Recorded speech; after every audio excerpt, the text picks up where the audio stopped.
Yo, what's going on, snipers, and welcome back to our Edmonton Oilers Throwback 2010 franchise mode here in NHL 25. So last episode, if you did not catch it, we took on the Vancouver Canucks in the first round of the playoffs, and we actually managed to beat them, which is good for this young team to take that first step in winning in the playoffs. As you can see, we held ourselves down 2-0 after losing in overtime and then getting shut out 3-0. So at that point, I was thinking more towards that we're going to get swept because both those games were on home ice. But we managed to respond with 4 straight victories, picking up 1 in overtime and then winning the last 3 in regulation. So some very good stuff from our team. The main reason why we won that series, I would say, is due to our goaltending in Vasilevsky, who was really good, .920 save percentage through 3 games. So definitely our defensive play is still a very big strength on this roster.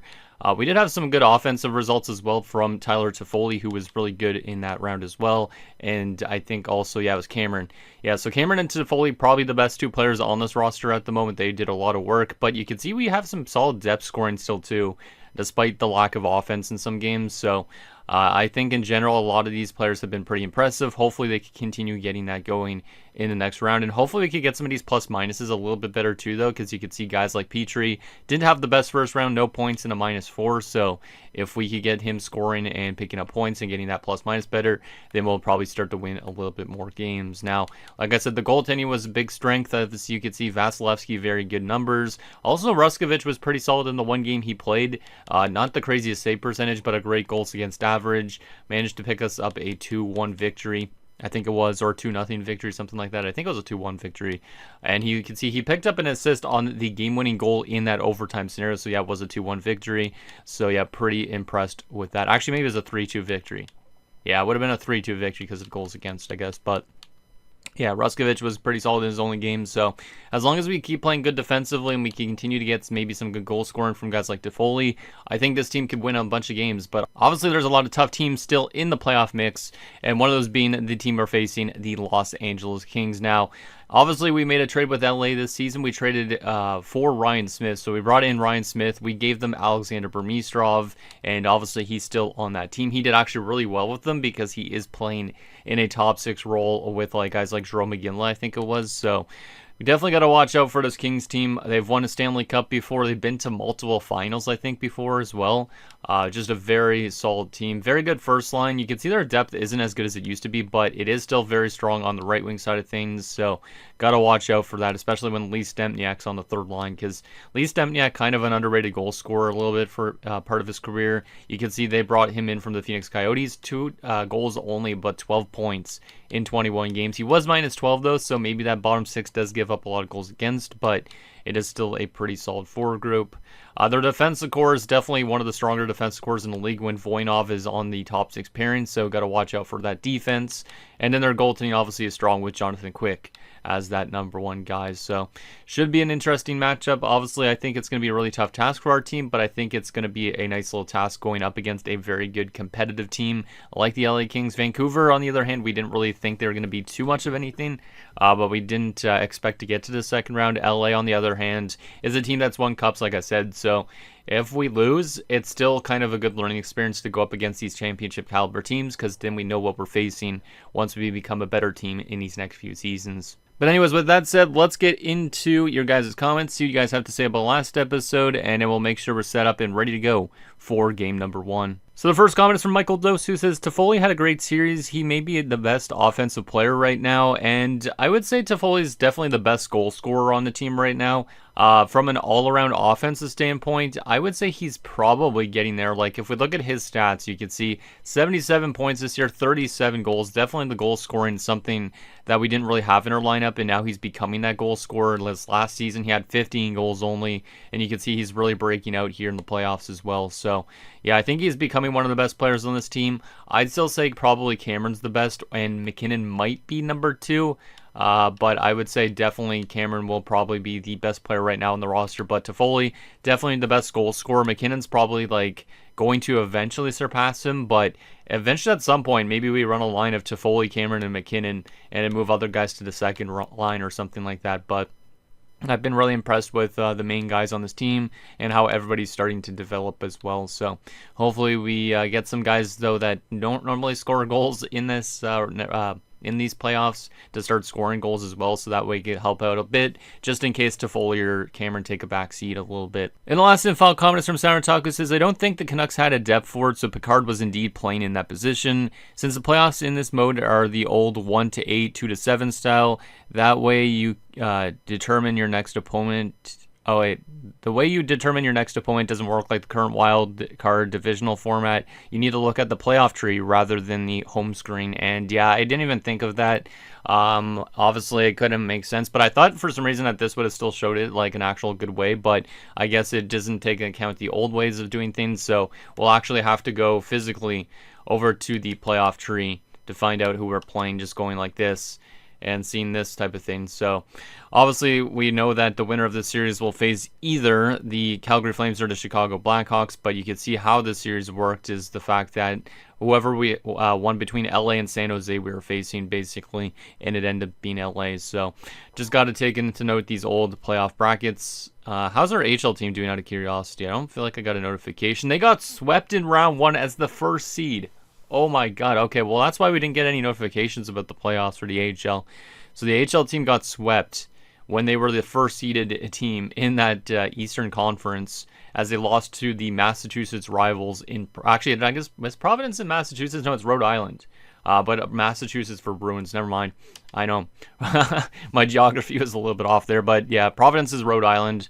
I gotta remember that. Rhode Island's actually still a state, even though it's small as shit, but anyways, I think we're ready to go. Let's just double check our lines and see if we're ready to go for game 1.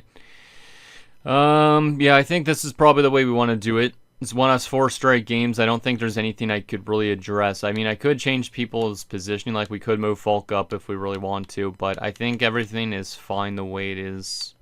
As long as we don't get into trouble, then we won't make any adjustments. If we start losing a bunch of games, we'll obviously make some, but for right now, like I said, we're on a winning streak. And we're going up against some former teammates in Burmistrov and also Patrick O'Sullivan, which obviously Patrick O'Sullivan played with us when we were last in the playoffs, I think. So he's off in LA now at this point. But anyways, let's see what we could do here. We have home ice advantage in this series, which is kind of surprising because LA's been so good in this playoff run so far and in the last few years.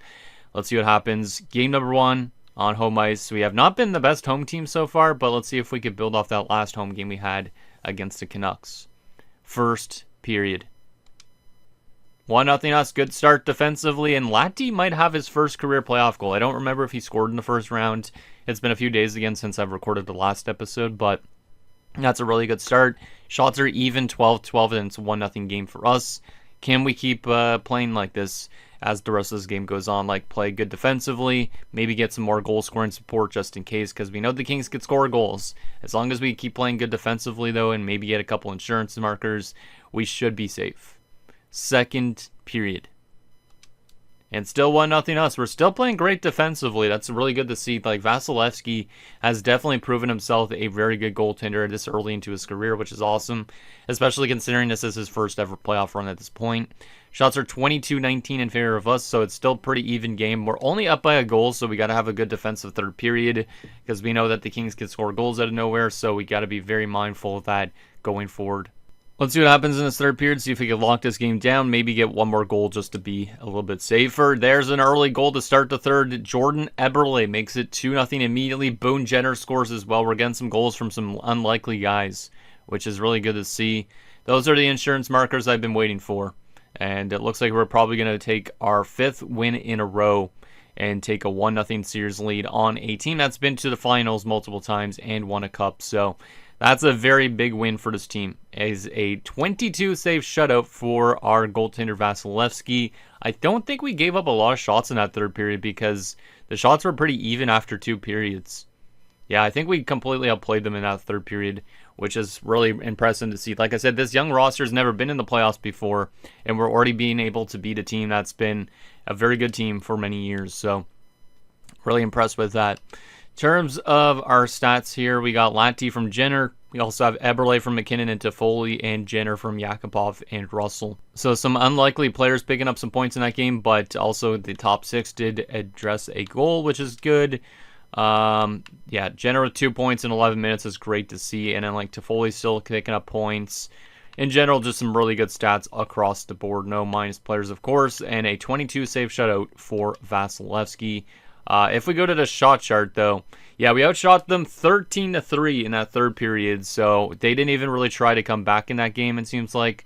But for the most part, after that first period, we were pretty much dictating the shots, and we managed to win 3-0 because of that. So 3 stars in that game. Vasi the first star, Jenner the second star, and Delati the third star. Let's go.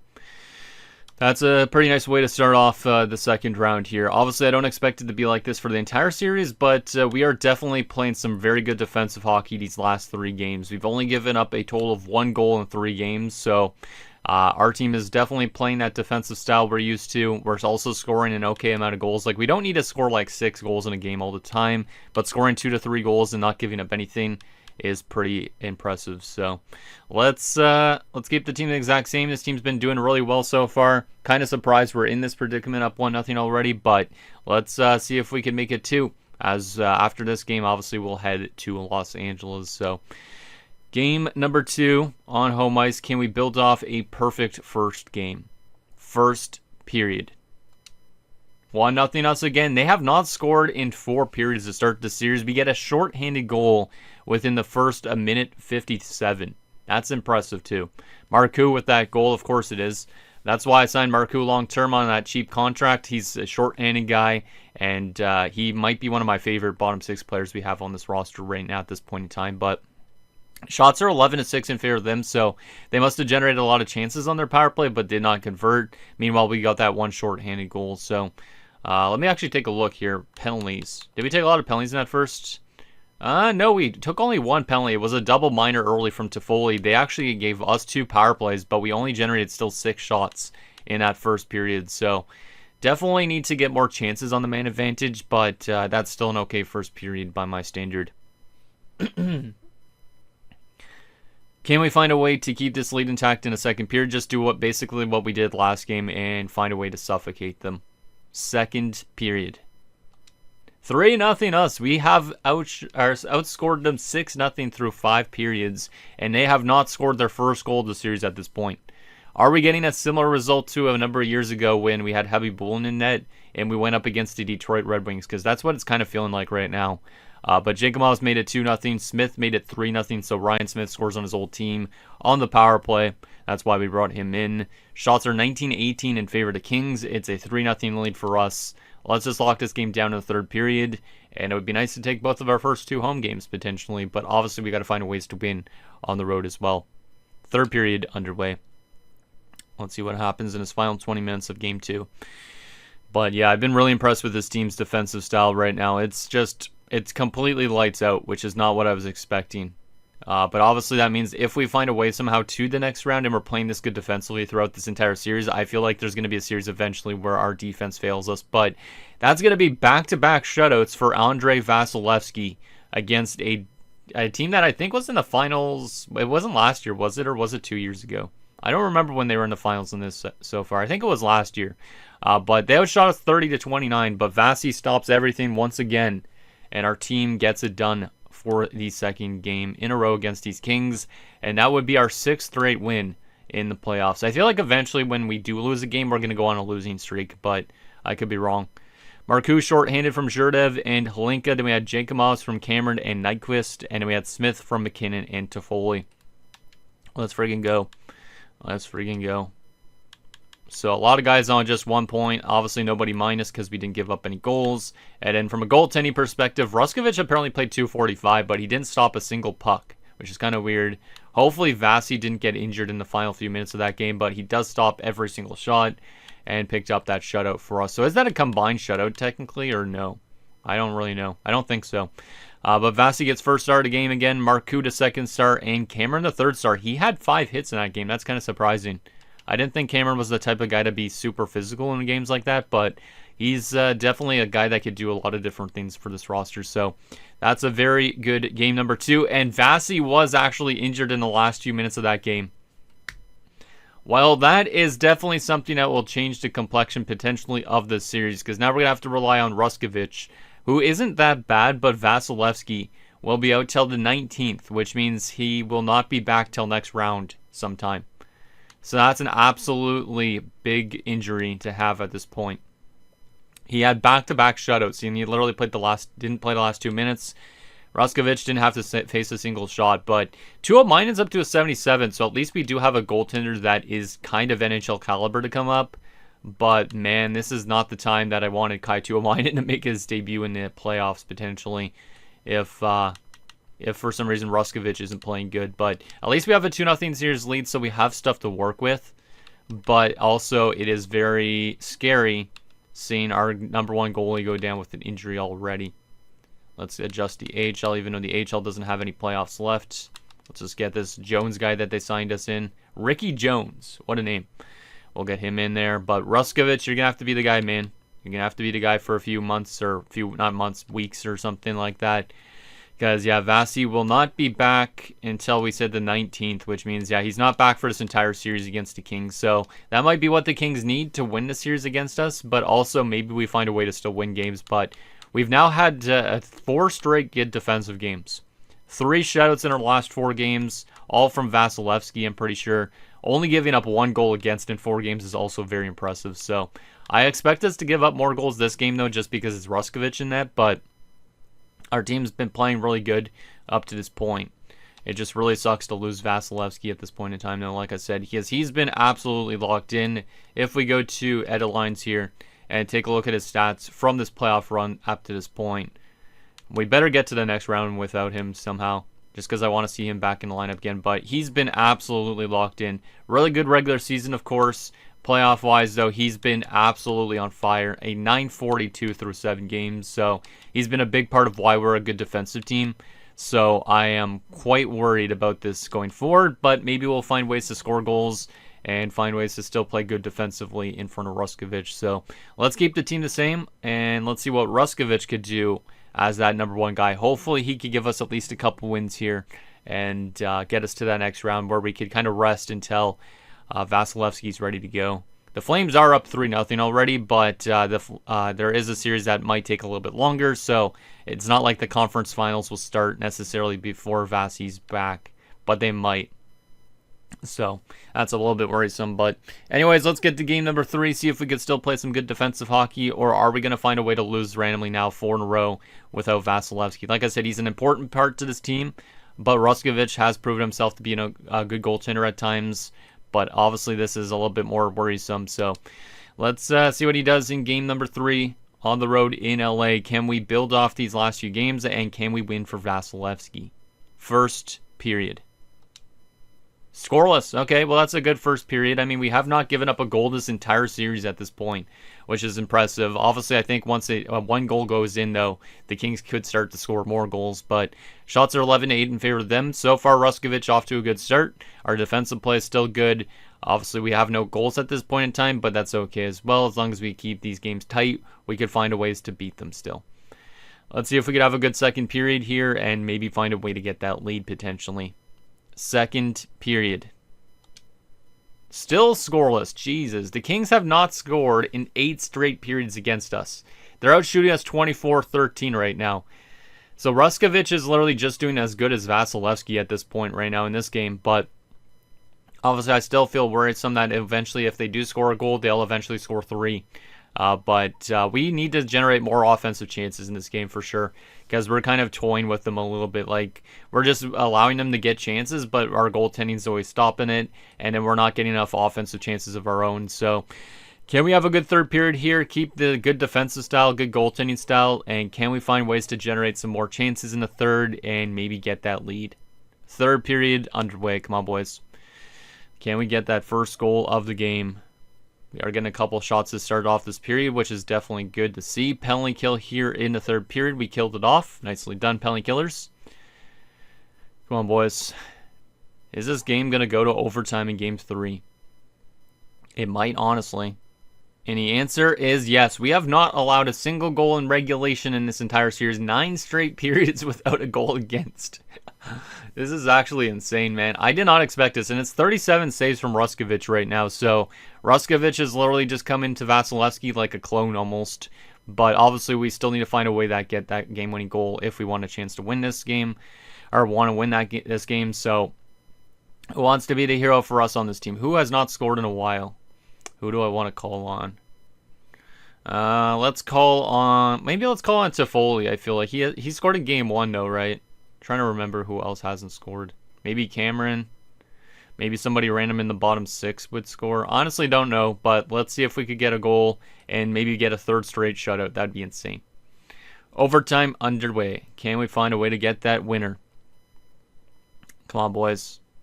Penalty kill in overtime. Don't take penalties, thank you. Holy shit, the amount of saves Ruskovich has made, and we do shut them out for a third straight game. What the hell? Nathan McKinnon, the dog, has given us a 3-0 series lead, and we're 1 win away from sweeping the LA Kings in the most craziest fashion. We have not allowed a goal through 3 straight games. We've had 4 shutouts in our last 5 games, and what a performance that is. 47 saves from Ruskovich, who, like I said, might be a Vasilevsky clone, but 3 straight shutouts is crazy. I already know that we're going to lose next round then based on this, because if we literally get to next round, I feel like whoever we face is going to tear us apart in terms of goals against, because we've been so good defensively that I don't think this is maintainable. But McKinnon from Eberle and Jurdev is the only goal in that game. It took a while, but we get it done, and we are 1 win away from the conference finals. Ruskovich, the first star with 47 saves. Well, he definitely did that win for Vasilevsky right there. And Quick gets second star. Nathan McKinnon, the third star with that OT winner. But what a crazy game. They outshot us in that overtime too because they had that power play, but we still find a way to win. I don't know if we're like necessarily a team of destiny or what, but we had a really good season still too. So for us to be 1 win away from the conference finals, it kind of makes sense based on our record from the regular season. But the fact that we've had so many shutouts does not. We've only given up 1 goal in our last 5 games, and it was in Game 6 against the Canucks. What the frig, man? Even if you go back past this 3-goal against game, we've been just really locked in most of the time just defensively this playoff run. Like, our goals against, what is our goals against like as a team right now? It is 1.44 goals against. We're only averaging 2.67 goals for, which is not really a ton, but 1.44 goals against. Our penalty kill is second in the league too. I honestly don't even know how our team's this good defensively, but wow.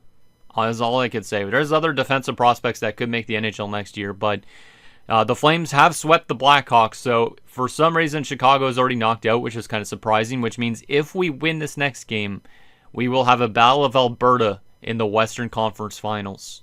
And it will be Pittsburgh taking on whoever wins still, Tampa and Montreal at the moment. So let's keep the team the exact same. We've been doing so good so far. I do feel like eventually at some point we're going to lose multiple in a row. Like I feel like we could get reverse swept. But if our team continues to play this style, maybe not. Maybe not. So can we find a way to sweep the LA Kings in round 2? I feel like they will score a goal at least in this game because they haven't scored so far this series. But if we shut them out again, I will be very surprised.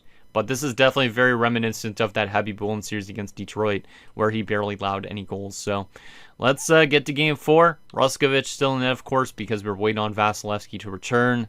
Can we find a way to beat the Kings and close them out? First period. 1-1. Okay, so they do score in that first period. We do score first, though. It's Toffoli. A couple minutes later, though, Anze Kopitar with 55 seconds left. It's a 1-1 game after 1, but the shots also dead even, 12 apiece. So I did expect to eventually give up a goal. It only took the Kings literally, like, I guess, 11 periods? Something like that. 10.5 periods because it was like half of an overtime as well. But it is a 1-1 game after 1. Like I said, shots dead even. So still anybody's game going forward. Can we find a way to get that lead in the second period and maybe not give up any more goals? Second period. Still 1-1. We've only given up 1 goal still in this entire series. I don't know how this team is so good defensively and goaltending-wise. Like, if you would have told me that we're a defensive team when I look at our roster on paper, I wouldn't think that. I would think we'd have a good offense too, but our team just knows how to play a good team defensive style. So maybe it's the head coach that's doing this, not too sure. But shots are 24-21 in favor of the Kings. It's a 1-1 game. Can we find a way to get that next one and close this game out?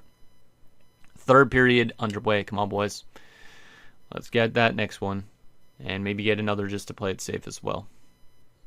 This is another close game just like last game. Penalty kill, and they get a power play goal. It's Kopitar again, so Kopitar has both their goals, but Chris Russell answers back for us. Not who I was expecting to score, but that's a big goal from the shot blocker. Final few minutes here of Game 4, and we will be going to overtime with a chance to go to the conference finals if we find a way to win an OT for the second consecutive game. Shots are 33-31 in favor of the Kings. Still a very even game at this point. Kopitar is doing whatever he can to help this team, but so far, those are the only 2 goals the Kings have this entire series. Can we find a way to get that overtime winner and close out the Kings? Who do I want to call on? Let's call on Ryan Smith, just because he should know Jonathan Quick's tricks and all that. Let's see if we can find a way to win in overtime. Overtime underway. Come on, boys. Let's get that OT winner. Yes, we do. We've swept the LA Kings. What the hell? Fada of all people. Wasn't he an LA Kings draft pick? I'm almost certain on that. I think Fada was an LA Kings draft pick because he was part of the Patrick O'Sullivan trade. And if that is the case, that would be the most craziest scenario. I think that is the case, though. 33 saves from Ruskovich. We only give up 2 goals in the entirety of that series, and we have swept the Los Angeles Kings. Well, if you would have told me we'd sweep the Kings, I would have laughed at you, but this team will be facing off against the Flames in the conference finals in 2016. Wow. All right. So Toffoli gets the first goal of the game from Cameron, and Ruskovich picked up another assist too. So Ruskovich, even though he's not any Vasilevsky, he picks up assists too. So he's got 2 assists in his career as a goalie in the playoffs. Russell then scored a late goal to tie it up from Markku and Hlinka, and Fada's first career playoff goal from Laddie and Russell might have just eliminated a team that he was drafted by. I'm pretty certain on that he was the guy we got back in that Patrick O'Sullivan deal. We'll definitely have to take a look at that a little bit more in depth, but 2 points from Russell, a couple guys on 1 point, and of course not really anybody minus other than Nyquist. 943 save percentage from Ruskovich. The fact that Ruskovich came in and did just as good as Vasilevsky is impressive too. Kopitar the first start, Ruskovich second start, Russell the third start. But yeah, Anze Kopitar, the only guy to pick up goals against us in that round. So like him, Doughty, and Patrick O'Sullivan, and Dustin Brown, all the only guys with points in that series. So that's pretty incredible how good we played defensively against that team. My God. All right, well, that was not what I was expecting to see. 8-2, both us and the Flames swept the second round at the conference finals. Same with the Penguins. Meanwhile, Tampa and Montreal are still tied at 2. So let's take a look at some player stats through the second round, and then we'll see who obviously ends up facing off in the Eastern Conference Finals. But we are definitely going to be taking on the Flames, which should be interesting because I'm not sure they should be that good at this point. I honestly don't know who they have because they don't have a Ginla anymore. They probably still have like Alex Edler from those trades and stuff, so kind of curious on their roster at this point in time. But that wasn't a super offensive-based series, but from a defensive standpoint, was locked in. So 12 points for Toffoli. We have Cameron, who's still point per game. Nathan McKinnon, Jordan Eberle on 7 points. Then there's a pretty big drop-off to Ryan Smith with 4. But our depth scoring is still pretty solid. Our plus-minuses across the board is very good, too, as that's improving. Toffoli's a +8. We only have 1 minus player, and it's Ryan Smith. So, yeah, obviously that's good to see that our defensive style is picking up a bit in our defensive core. All plus and set for Petrie, still who's a -4, and Metropolitan, who's only a -1 now, but the top 4 has been great. Russell, Falk, Zherdev, Hlinka, all very good defensive stats. And then from a goaltending perspective, you can't really ask much more of these 2 goalies. I think that's the main reason why we're actually similarly as good as our goaltending. But literally, Ruskovich came in and did just as good as Vasilevsky, even though he's only an 80 overall. It's kind of insane. And like I said, Ruskovich has also picked up 2 assists in his total of 4 playoff games. So Ruskovich is helping out with the offense too, despite being a lower run goalie. He does have 83 passing, so I can understand maybe why he's picking up points. But goddamn, really, really impressed with the goalies. And then I guess just our defensive style has been good too. But I do feel like at some point we're going to give up a lot of goals, and it's to probably the Flames. I don't think we're getting to the finals this year, but if we do get to the finals this year, it'll be based on the fact that we play good defensive hockey. Because if we obviously are scoring a lot of goals and not playing good defense, or we're playing not that good defensively. I think it could be a series where it could be a lot of goals for or goals against. So a little bit scared on that, but honestly don't even know who's on the Flames, so we'll see who that is in a little bit. Who's going to be facing off in the Eastern Conference Finals, though? We know it's Pittsburgh, but is it going to be Montreal facing them, or is it going to be Tampa?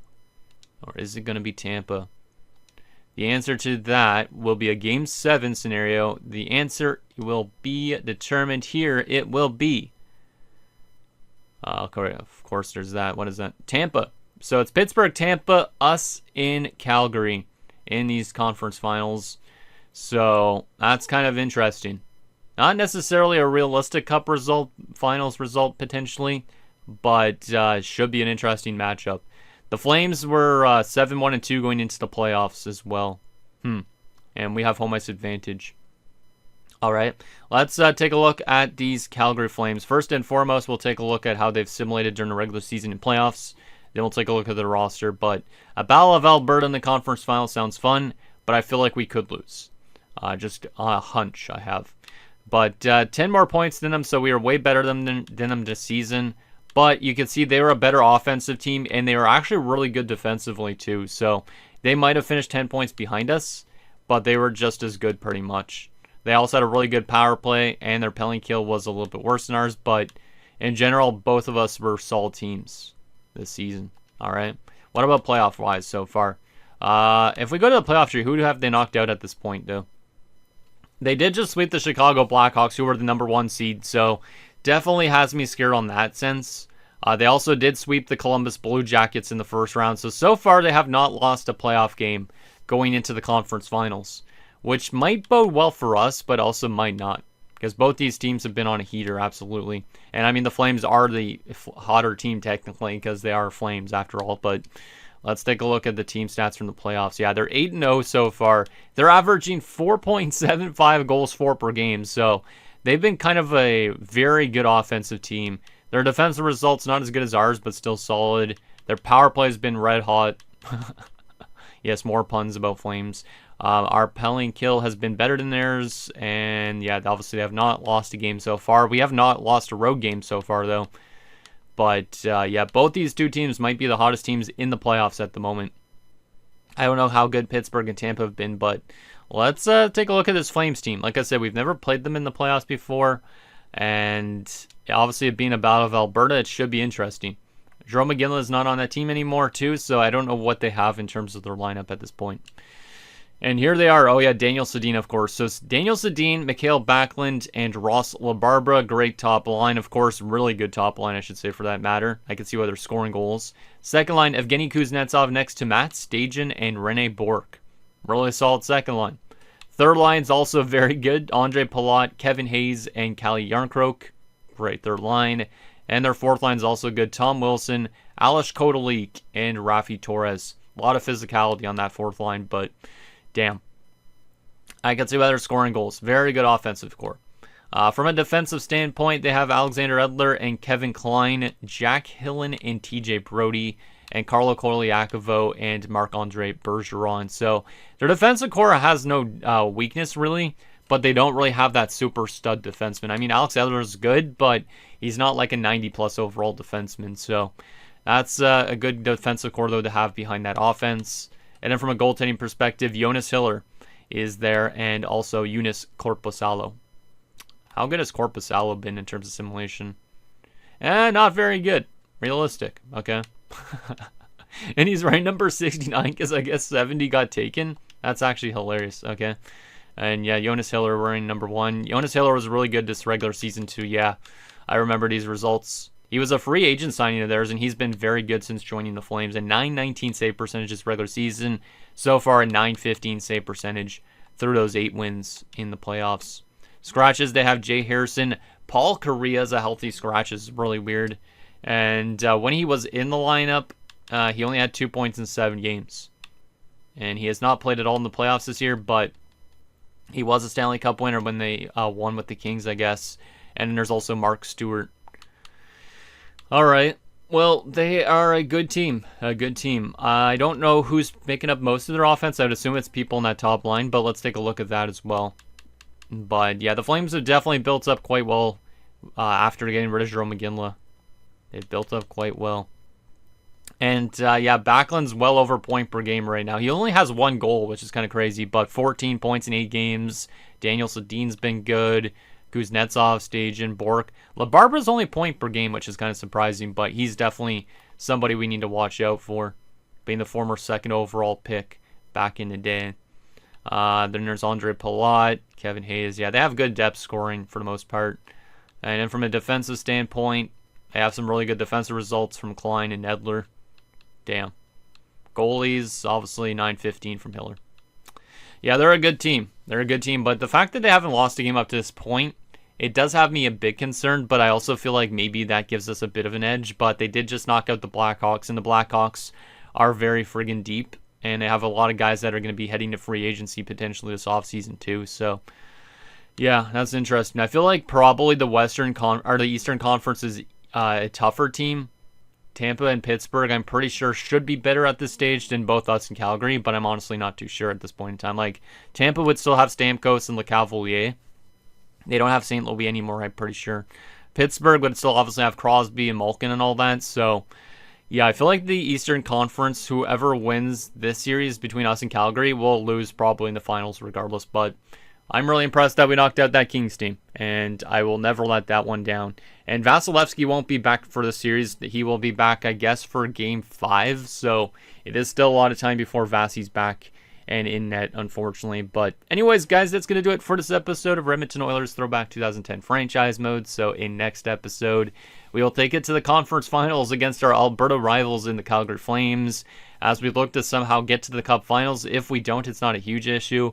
But if we do get to the Cup finals this year and lose, I think that's kind of what this team needs in a sense too, though, just because it's good learning experience for us going up against these tough teams and all that. So it will give us, our team, a lot more hunger going forward to try and win that Stanley Cup. So I think that below, and I'll see you guys next time.